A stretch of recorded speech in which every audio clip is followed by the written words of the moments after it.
اعوذ باللہ من الشیطان الرجیم۔ حدیث قصہ کے بارے میں کچھ بیان۔ حدیث قصہ کی شہرت و مقبولیت کا کیا کہنا؟ اس کے مستند ہونے میں کسی کو کلام نہیں آیا۔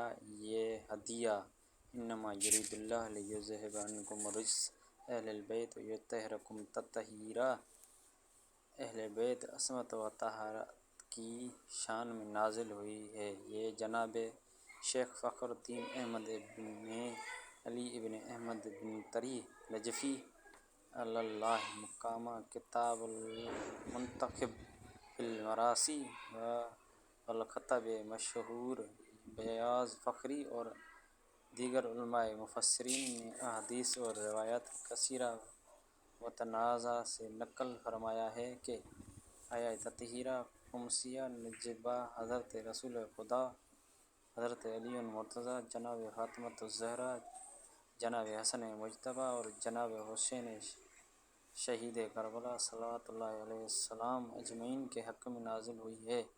حدیث قصہ میں اسی آیت کے سبب نزول کی تفصیل ہے، یعنی کہ یہ جس کے بھی گھر میں روزی رزق میں تنگی ہو اور جس کے گھر میں رزق کا کوئی مسئلہ ہو تو وہ ہر جمعرات اپنے گھر میں اس کی تلاوت کرے، انشاءاللہ اس کے گھر میں برکت رزق میں اور رزق میں اضافہ ہوگا انشاءاللہ۔